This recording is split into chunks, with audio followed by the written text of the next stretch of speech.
Backpacks, backpacks. The fire marshal hates them. We love them. What kinds of backpacks are there? Where did they come from? What exactly do they do?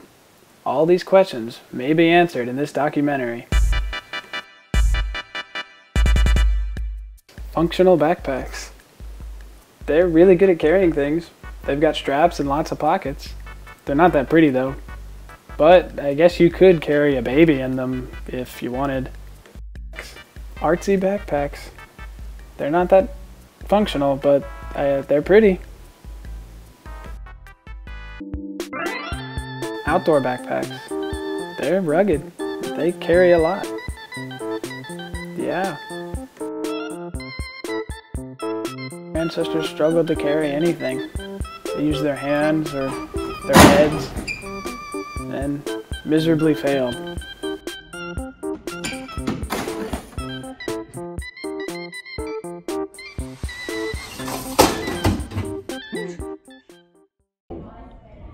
But eventually, they figured out that the back was the best place to carry things.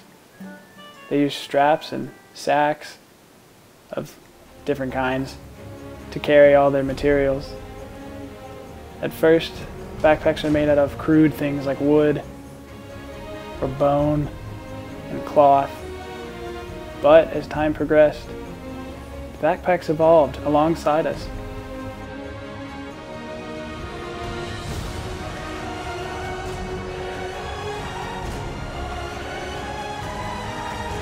Becoming better until they became the backpacks we know today.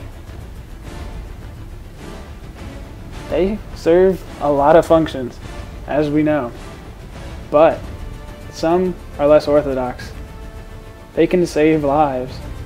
Seen here, Katniss Everdeen, saved by a backpack, stops a knife. Seen here, Jake, that guy from Avatar, gets attacked.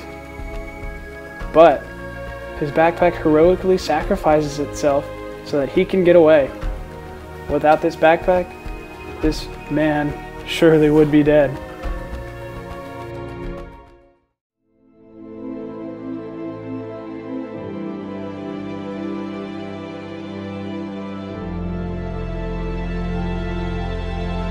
That's the power of love.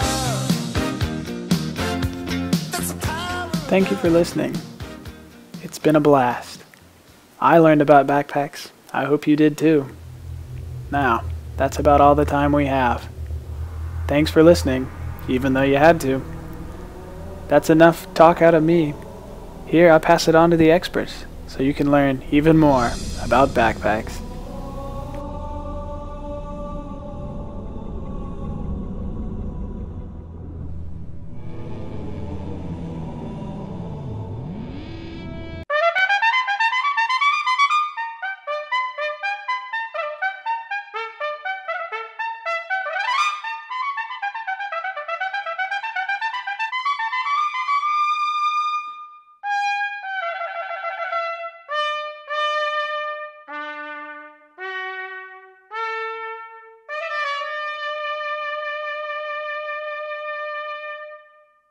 Hello, I'm George Foreman.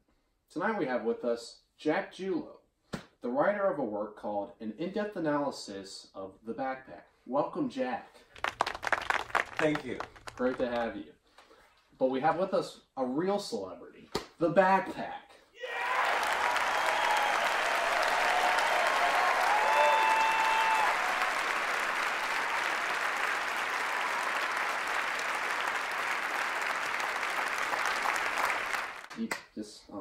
here, I guess. I can, yeah. But no, just hold it. Oh, hold it. Yeah. Thanks. Yeah. All right. So, Jack, what were you trying to accomplish with the work in in-depth analysis? That's a great question, John. A great question. I thought it was too. Thank you. And Backpack, what would you say was the impact of this work on your life, or at least your perspective? Okay. Wow. And so both brothers were shot? Jack. Sorry, I don't, sorry. We'll move on. But Jack, what did you think might have affected your life when it came to understanding Backpack's perspective? Well, it's simple, really. Simple life. Would you agree, Backpack? Okay. And did her religious affiliation affect her vote at all?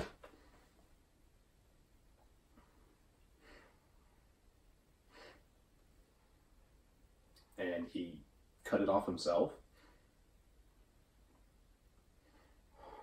And Jack, where do you see your career going after this? Can you hold this? Yeah.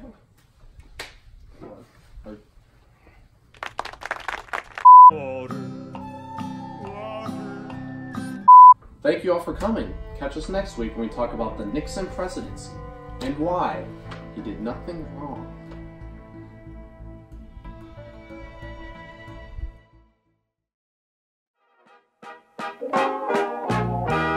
Oh, beautiful, far heroes proved.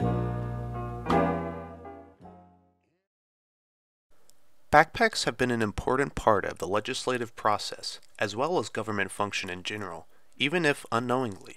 In fact, backpacks have existed since the very foundation of American democracy. The establishment of the National Post Office came with the necessity to deliver mail in bags. These bags had to be rugged and secure, especially since the original mail came on horses. The first mail had to be rid through the night when mobs would spawn. So it was important to have a backpack with important provisions to make it through the night. Now, in modern times, we start to see a shift in the role of backpacks in government, as well as their political recognition. The decrease in political efficacy since the early 1800s is proportional to that of the backpack usage in the government. Only about 33% of Americans are actually able to name a single branch of government. This is actually true, I got it on CNN. Meanwhile, backpack makers only make up about a $2.7 billion industry. Data analysis predict that the industry is, with adjusting to population increases, on the decline. And with it, the polar ice caps have been melting as well. Politicians are hesitant to act on backpack legislation, mainly because they know if they screw it up, people will hate them forever. It's been a long time since backpacks have been seen in politics.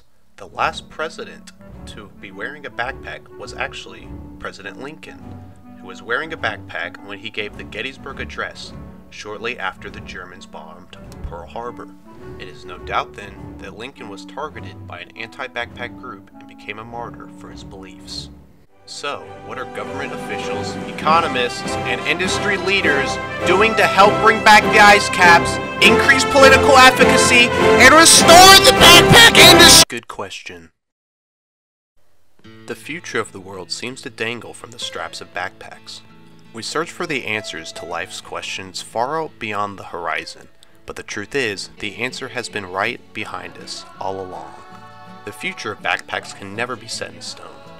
It is an ever-shifting kaleidoscope with so many intricate facets that exploring one path could take years to experience fully. Nevertheless, we will keep moving forward as creators, artists, explorers, fashion connoisseurs to find the one thing that we are all moved toward. And right behind us, backpacks will be there to share the load.